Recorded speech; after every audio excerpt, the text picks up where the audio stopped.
The mystery of the mighty homosexual army. In ancient Greek history, the Theban Sacred Band achieved victory by warriors who saw killing enemies as a reward for their other half. In the 4th century BC, ancient Greece consisted of various city-states, each with its own military, and wars were often fought among them to gain territory. The strongest among them was the Spartan military. With their bloodlust and aggression, they conquered one region after another, leaving only one final obstacle to the unification of Greece, the city-state of Thebes. However, it was here that the mighty Spartan army was defeated by 150 pairs of homosexual Theban warriors at the Battle of Leuctra. Before the Battle of Leuctra, Sparta was known as the most formidable city-state of ancient Greece. The city of Sparta was surrounded by mountains and lacked resources, so its inhabitants had no choice but to engage in conflicts with neighboring regions to seize land for cultivation. As a result, Sparta had created widespread animosity. Although the prospect of a devastating revenge battle,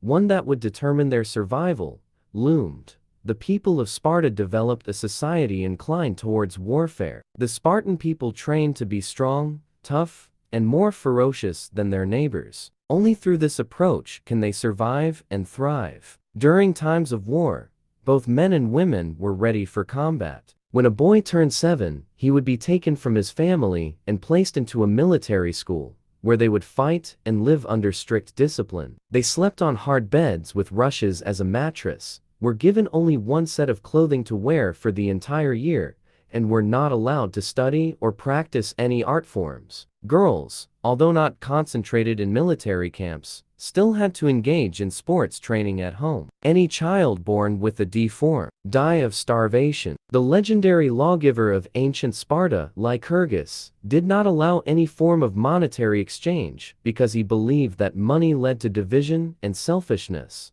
weakening the discipline of warriors. Ultimately, Sparta built an army known as the mightiest in the world at that time, and their glory continued to grow. The elite Spartan warriors always struck fear into their enemies, whether they survived or perished. A bitter defeat, however, that invincible army suffered a bitter defeat in their campaign to unify Greece, with Thebes serving as the final obstacle for the Spartan forces. Adding to the pain, this defeat was caused by the 300 homosexual warriors of Thebes. Both Sparta and Thebes chose the Leuctra plain as the battlefield, with Sparta having 10,000 infantry and 1,000 cavalries, while Thebes had only 6,000 infantry and 1,000 cavalries. Furthermore, the Spartan king, Cleombrotus I, personally led the charge, further boosting the fighting spirit of the Spartan army. Cleombrotus arranged the cavalry in front, followed by the infantry in a rectangular formation. All the infantry formations were equipped with Dori, a long spear measuring 2 to 4 meters. The Spartan king planned to swallow up Thebes in this opening battle. Realizing that the right wing of the Theban army was extremely weak,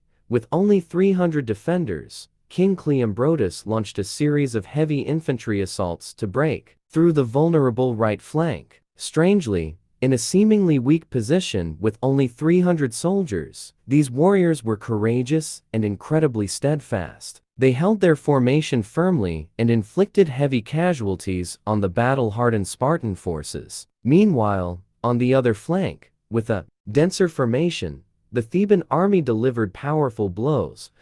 Along with the 300 sacred warriors on the right flank, the Theban army killed over approximately 1,000 soldiers, including King Cleombrotus. The Spartan forces fled in disgrace. From that point on, the tyrant empire quickly declined. Decoding Thebes' secret weapon. The defeat of the invincible Spartan army by Thebes disrupted King Cleombrotus' plans for world conquest. The question arose: what power enabled a numerically inferior and seemingly less combative army to achieve victory? The Theban Sacred Band achieved a significant victory under the command of the formidable general Pelopidas. Despite consisting of only 300 warriors, they defended the right flank against thousands of battle-hardened Spartan soldiers, fighting with great valor. According to documented accounts, all 300 warriors shared a common trait: they were all homosexual. They were selected from among the young, strong men of the city. in addition to their skills in warfare, they were also trained in horse riding and dancing. Alongside their perseverance and resilience in training, a special bond connected these warriors, with a pledge to be ready to die for their comrades. In battle, these warriors always gave their all in front of their lovers, considering killing enemies as a reward for their other half. According to historical records, the legend of the army consisting of 150 pairs of homosexual men is well founded. In ancient times, the Greeks had a relatively open-minded view of same-sex relationships. Homosexual relationships were not merely seen as a personal preference, but were regarded as a social institution. Plato, an ancient philosopher, wrote that homosexuality in the military was encouraged because love will transform the most cowardly person into a powerful hero, and it was this love that fueled their fighting spirit. The army of 150 pairs of homosexual men in Greek history serves as evidence of this belief.